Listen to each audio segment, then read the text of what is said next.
Eu convido aos amados irmãos, a igreja, para a leitura da palavra de Deus. Está na carta de Paulo aos Romanos, no capítulo 6, e vamos ler do versículo 1 ao 14. Romanos, capítulo 6, versículo 1 ao 14. Que diremos, pois? Permaneceremos no pecado para que seja a graça mais abundante? De modo nenhum. Como viveremos ainda no pecado, nós que para ele morremos? Ou porventura ignorais que todos nós que fomos batizados em Cristo Jesus fomos batizados na sua morte? Fomos, pois, sepultados com ele na morte pelo batismo, para que, como Cristo foi ressuscitado dentre os mortos, pela glória do Pai, assim também andemos nós em novidade de vida. Porque se fomos unidos com ele na semelhança da sua morte, certamente o seremos também na semelhança da sua ressurreição. Sabendo isto, que foi crucificado com ele o nosso velho homem, para que o corpo do pecado seja destruído, e não sirvamos o pecado como escravos, porque quem morreu está justificado do pecado. Ora, se já morremos com Cristo, cremos que também com ele viveremos, sabedores de que, havendo Cristo ressuscitado dentre os mortos, já não morre, a morte já não tem domínio sobre ele. Pois quanto a ter morrido de uma vez, para sempre morreu para o pecado, mas quanto a viver, vive para Deus. Assim também vós considerai-vos mortos para o pecado, mas vivos para Deus com Cristo Jesus. Não reine, portanto, o pecado em vosso corpo mortal, de maneira que obedeçais às suas paixões, nem ofereçais cada um os membros do seu corpo ao pecado como instrumentos da iniquidade, mas oferecei-vos a Deus como ressurretos dentre os mortos, e os vossos membros a Deus como instrumentos de justiça, porque o pecado não tem domínio sobre vós, pois não estáis debaixo da lei, e sim da graça. Amém? Até aqui, meus irmãos. Vamos pedir a Deus orientação sobre esse texto bíblico. Senhor, que teu Santo Espírito nos oriente esse texto que o apóstolo Paulo fala, Senhor, da necessidade da graça, Senhor, salvadora, como fundamento da salvação, para que todos nós tenhamos novidade de vida, Pai. Que o pecado, para aqueles que foram regenerados, não tem mais sentido na nossa vida, porque o Espírito Santo mortificou aquela vontade, Senhor, da carne.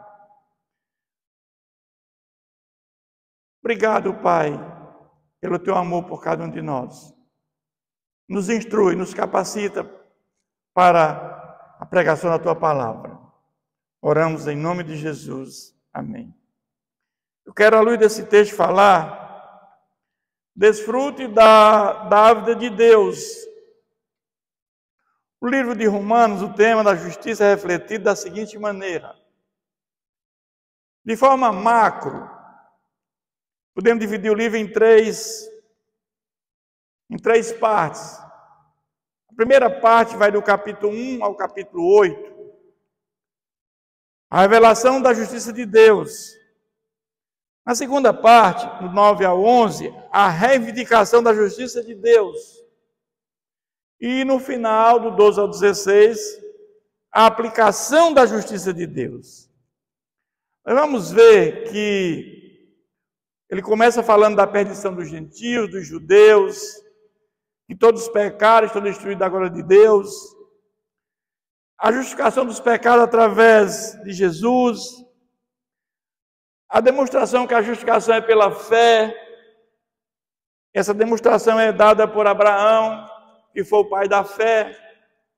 Abraão teve fé no Messias que viria.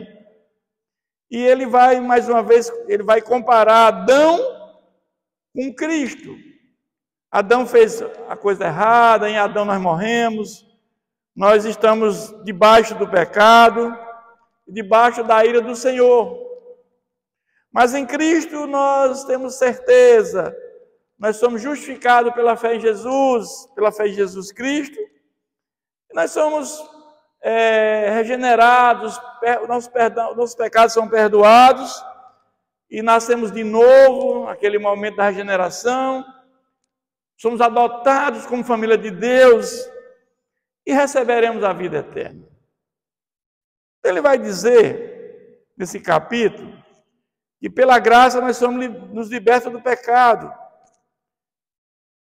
E o fato é que podemos trabalhar para o pecado, mas ele é um Senhor cruel, pois somos escravos dos pecados.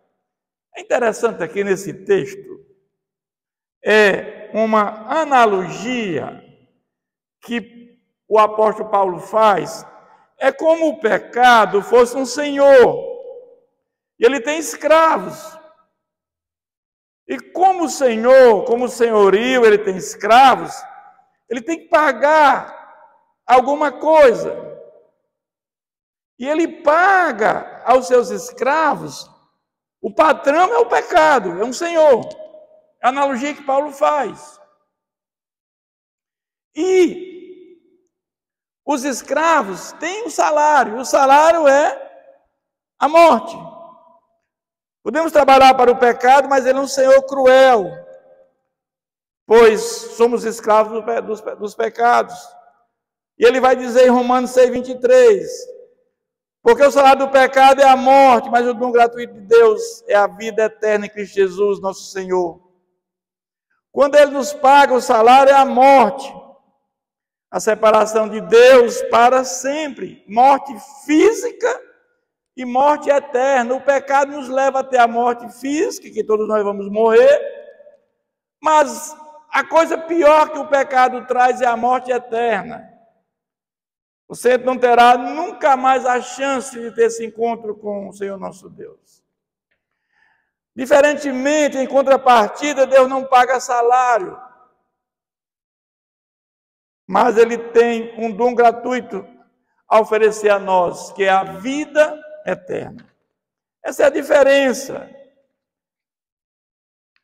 Não há nada que nós possamos fazer para merecer esse dom. Se pudéssemos merecê-lo, não seria um dom, mas seria um pagamento. A vida eterna, ela nunca cessa, meus irmãos. Há 3 tipos de vida mencionados na nossa vida. A vida física, quando nós nascemos, tem uma união de corpo, alma e espírito. É nesse momento que tem essa união. Mas a vida espiritual é a união do corpo com a alma. A união da alma com Deus, alma com Deus. E na vida eterna é a união da alma com o nosso Deus, é a união eterna da alma com Deus para sempre. Na palavra do Evangelho de João diz: as minhas ovelhas ouvem a minha voz, eu as conheço, e elas me seguem, e eu lhes dou a vida eterna, jamais perecerão e ninguém se arrebatará das minhas mãos. Mas o fato é que quando chega aqui no final do capítulo 5, ele diz: porque como pela desobediência de um só homem, que é o Adão, muitos se tornaram pecadores, muitos, não todos, muitos. Assim também por meio da obediência de um só, que é o segundo Adão, que é Jesus, muitos se tornaram justos, se tornarão justos. Aí ele vai dizer: sobreveio a lei para que avultasse a ofensa, que entendesse a ofensa.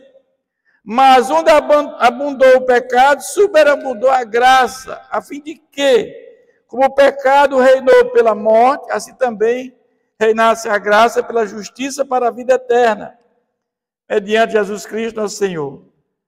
Aí você vai ver que aqui é uma coisa que muitos, de repente, ficaram atônitos com essa proclamação de Paulo, que ele vai dizer o seguinte, que O pecado aqui é para deixar claro, clarificar.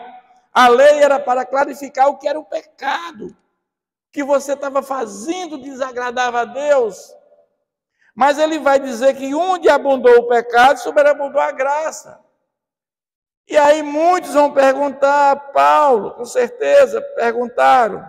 Quer dizer que quanto mais eu pecar, mais eu tenho a graça. E Paulo vai começar dizendo que diremos, pois, permaneceremos no pecado para que a graça mais abundante? Ou seja, quanto mais eu pecar, mais graça eu recebo. Eu creio que depois que ele afirmou isso, vinha a pergunta imediata. Paulo sabia que as pessoas iriam perguntar se isso leva à conclusão de que o pecado não tem importância na vida cristã. E ele vai dizer, de modo nenhum, ele foi muito enfático, de modo nenhum. Como viveremos ainda no pecado, nós os que para ele morremos. Morremos para o pecado. O novo modo como lidamos com o pecado só é possível em razão da nossa conexão vital com a morte de Jesus. Assim como morrer implica ingressar em um estado de ser inteiramente novo, nosso relacionamento com o pecado é agora diferente por causa da morte de Jesus. O crente não vive mais pecando na prática do pecado, meus irmãos. Não vive mais nessa prática. O pecado de uma pessoa convertida, ele é acidental, não é mais deliberado. Mas eu quero dizer que morrer para o pecado não está totalmente diferente a essa tentação. Nós, mesmo regenerados, continuamos pecadores, mas o nosso pecado é acidental. E quando somos tentados, nós temos o Espírito Santo para se contrapor às forças do mal e dizemos não ao pecado. Jesus derramou o seu sangue para justificar nossos pecados, mas também levou o nosso pecado. Nós cristãos continuamos envolvidos na batalha contra o pecado, no entanto, já não preciso viver como escravo do pecado. Nós agora podemos escolher não pecar, porque nós recebemos o Espírito Santo que habita dentro de nós. Mesmo regenerados, nós continuamos pecadores. Mas o fato é que ele vai falar agora que, ou porventura ignorais que todos nós que fomos batizados em Cristo Jesus, fomos batizados na sua morte. O fato é que aquilo que Jesus fez na cruz, Jesus morreu, ele ressuscitou dos mortos.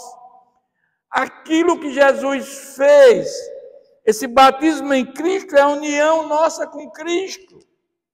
Nós entendemos que aquilo que Jesus fez, nós participamos daquele momento que Cristo fez.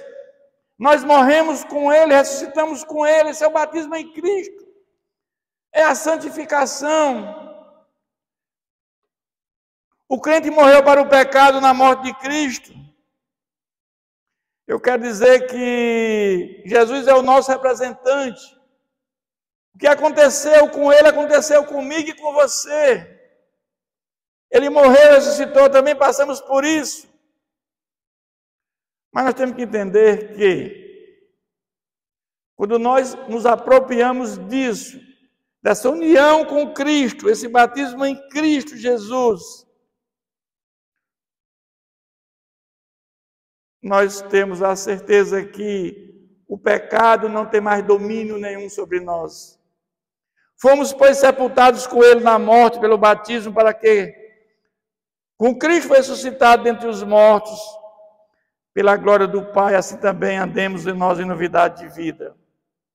Morremos e fomos sepultados com Cristo. O poder do cristão sobre o pecado é a capacidade de viver uma nova vida, procede de sua identificação com a morte, o sepultamento e a ressurreição de Jesus. A morte de Jesus para o pecado também é a nossa morte. Nós agora dizemos que andamos em novidade de vida, porque o pecado não tem mais domínio sobre nós. Uma relação só existe entre duas pessoas se as duas existirem. Se uma morre, não há mais a relação. Nós temos o pecado, que é o senhorio, que é o patrão, e temos o escravo do pecado. Mas Deus decidiu matar o escravo do pecado. E como é que Deus matou o escravo? Na sua morte e ressurreição, nós morremos com Ele. E quando Ele colocou em nós o Espírito Santo, que nos vivifica, nos dá vida espiritual, a morte espiritual não nos acomete mais. Nesse sentido, aquele patrão chamado pecado não tem mais poder sobre nós. Nós não somos mais escravos do pecado. Aqueles que aceitaram Jesus, aqueles que entendem dessa união com Cristo, não são mais escravos do pecado.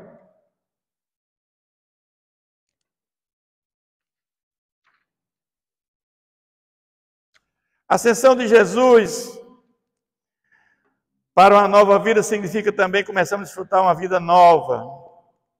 E no futuro, um corpo que será igualmente ressurreto. Mas ele vai dizer aqui que, sabendo isto, que foi crucificado com ele o nosso velho homem, para que o corpo do pecado seja destruído e não sirvamos ao pecado como escravos. O nosso antigo ser, a natureza que possuímos, uma parte que somos, ele mostra que nós éramos em Adão. Romanos 5,12 vai dizer, como herdeiro do pecado e da morte, ele introduziu no mundo, éramos escravos do pecado. Quando Jesus morre naquela cruz, nós morremos com ele, o poder dominante do pecado que governava o nosso antigo ser. Então nós podemos dizer que, escravo do pecado, o escravo não tem vontade própria. Paulo faz essa comparação. Mas o cristão não é mais escravo do pecado. Ele pode dizer não ao pecado, àquele outrora patrão que era o senhorio do pecado. Então Deus matou o pecado. Então Deus matou o escravo, desculpa, porque o pecado aí ficou vivo. E quando mata o escravo, essa relação deixa de existir. E nós agora, que nós fomos vivificados pela morte de Jesus, recebemos o Espírito Santo, o pecado não tem mais domínio sobre nós, porque nós estamos mortos. E o morto, ele não tem poder sobre o morto. Essa analogia que Paulo faz. Nós mortos não temos mais como esse ser aqui chamado Senhor, chamado pecado, ter poder sobre nós. E ele vai dizer agora no 8, ora, se já morremos com Cristo, cremos que também com ele viveremos. A nossa ressurreição corporal, nós já ressuscitamos espiritualmente na nossa conversão, na nossa regeneração. Mas também ressuscitarão corporalmente por ocasião da segunda vinda de Jesus para a sua glória. Ele vai dizer agora que, sabedores de que, havendo Cristo ressuscitado dentre os mortos, já não morre a morte, já não tem domínio sobre ele. Sabedores, tem que ter consciência dessas coisas. Nós temos de ter consciência do que Jesus fez por nós naquela cruz. Tem que saber o que Jesus fez por nós. E temos que nos apropriar disso, do sangue de Jesus. Nós não podemos ignorar isso, meus irmãos. Nós temos que ter consciência do que Jesus fez em nosso favor. A necessidade de entender a nossa união com Cristo, o significado da cruz, o que a cruz representa. Se Jesus não tivesse vindo, o que seria de nós? Todos nós, pecadores, escravos do pecado, teríamos o que? A morte eterna. Então, a vinda de Jesus, a sua ressurreição, a sua ascensão aos céus, que enviou o Espírito Santo, isso nos dá a certeza que se Jesus não tivesse vindo, nós todos teríamos a morte eterna. É por isso, meus irmãos, que temos muito cuidado de não cair em armadilhas. de ler a Bíblia, de estudar a palavra de Deus.